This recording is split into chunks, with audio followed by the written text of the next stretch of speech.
A COP30 está chegando e com ela vem uma pergunta que, sinceramente, é de tirar o fôlego. A gente está falando da nossa última chance de sobrevivência? Ou será que já estamos só administrando o colapso? Vamos mergulhar juntos numa análise que, vou logo avisando, não traz respostas fáceis, mas aponta caminhos bem urgentes para o nosso futuro. Ok, vamos ser bem diretos aqui. A análise que a gente vai ver parte de uma premissa, bem, brutal. Não tem mais tempo para perder. Essa frase que está na tela não é um alarme para o futuro, não. É o diagnóstico do agora. A crise do clima não está vindo, ela já chegou. E muitos dos efeitos, infelizmente, já são irreversíveis. Tá, mas se o tempo já acabou, o que sobrou para a gente fazer? Essa pergunta que vai guiar toda a nossa conversa. Será que existe uma saída de emergência? É quase uma busca por respostas num cenário que exige da gente uma ação na velocidade da crise. Primeiro de tudo, a gente precisa entender o tamanho real do problema. Aquela ideia de que o colapso ambiental é algo distante, sabe? Coisa de filme de ficção científica. Pois é, essa ideia precisa ser abandonada agora. E aqui está o ponto central de tudo. A discussão não é mais sobre como evitar o colapso. É sobre como tentar frear um efeito dominó que, na verdade, já começou a cair. O jogo, daqui para frente, é de mitigação de danos. Certo. Mas o que exatamente trouxe a gente até aqui? Qual é a máquina que continua alimentando essa crise? A análise aponta o dedo diretamente para o nosso modelo de produção e consumo em escala global. O que é mais impressionante nesse slide é esse contraste, né? A promessa dos mercados globais era uma maravilha. Abundância para todo mundo, crescimento sem fim. Só que o custo real, aquele preço que não vem na etiqueta, foi a gente esgotar nossos recursos mais básicos. A gente pagou com a estabilidade do nosso próprio planeta. E isso fica assustadoramente concreto quando a gente olha para os gigantes da produção. A gente sempre pensa na pecuária e na soja, que alimentam o mundo. Mas a que custo? Emissões de metano, solo degradado. Agora, vamos adicionar um outro gigante nessa conta. Um que muitas vezes é invisível. As Big Techs.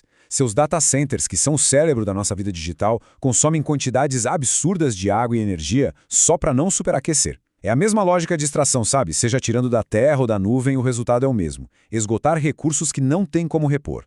E essa citação, nossa, ela resume tudo perfeitamente. O crescimento do agronegócio, o lucro trilionário de uma empresa de tecnologia, tudo isso é vendido como sucesso, como progresso. Mas espera aí, se o preço que a gente paga é a falta de água e um clima instável, a gente está falando de progresso ou de um colapso muito bem maquiado?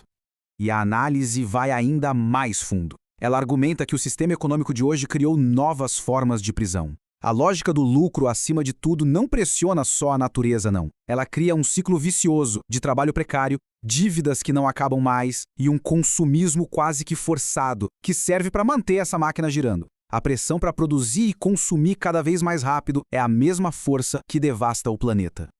Ok, o diagnóstico é pesado, eu sei, mas não adianta só apontar o problema, né? Vamos então para a parte que constrói as soluções. O que a fonte propõe como um plano de ação? Um plano de sobrevivência mesmo? A primeira grande proposta é bem ousada: criar um órgão regulador internacional que tenha poder de verdade para intervir na economia. E não seria só para fiscalizar, não. Seria para impor limites na produção insustentável, aplicar multas pesadíssimas, sem dar brecha para lobby político e, o mais importante, ter o poder de vetar, de bloquear produtos que não sigam critérios ambientais super rígidos.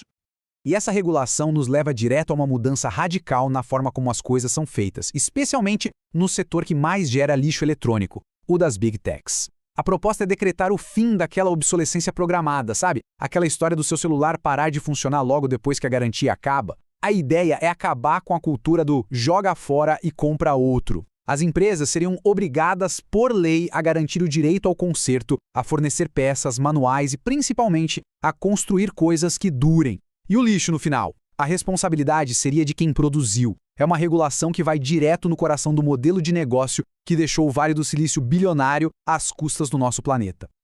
Mas para conseguir financiar uma transição desse tamanho, a análise deixa claro: a gente vai precisar de uma virada completa na ordem econômica global.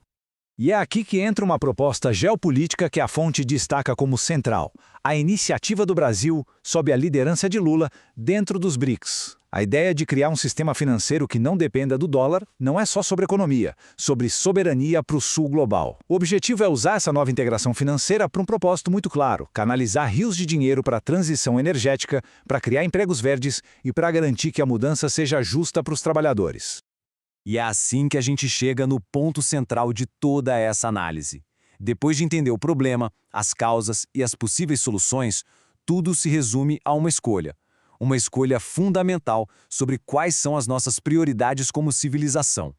O ponto crucial aqui é que a desculpa de não tem dinheiro para isso simplesmente não cola. Os recursos existem em abundância, só que eles estão dramaticamente mal distribuídos.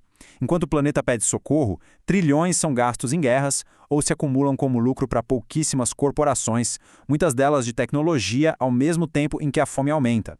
A questão não é de escassez, é de prioridade. De um lado da balança, a gente tem a escolha de manter o sistema como está. É a busca sem fim por mais e mais lucro, sem nenhum controle, sem limites e sem nenhuma responsabilidade pelas consequências catastróficas. E do outro lado, a alternativa que é radicalmente simples: a vida. Colocar a sustentabilidade da vida, de todas as formas de vida, a nossa incluída, como o valor que não se negocia, o valor que tem que guiar cada decisão econômica, política e tecnológica.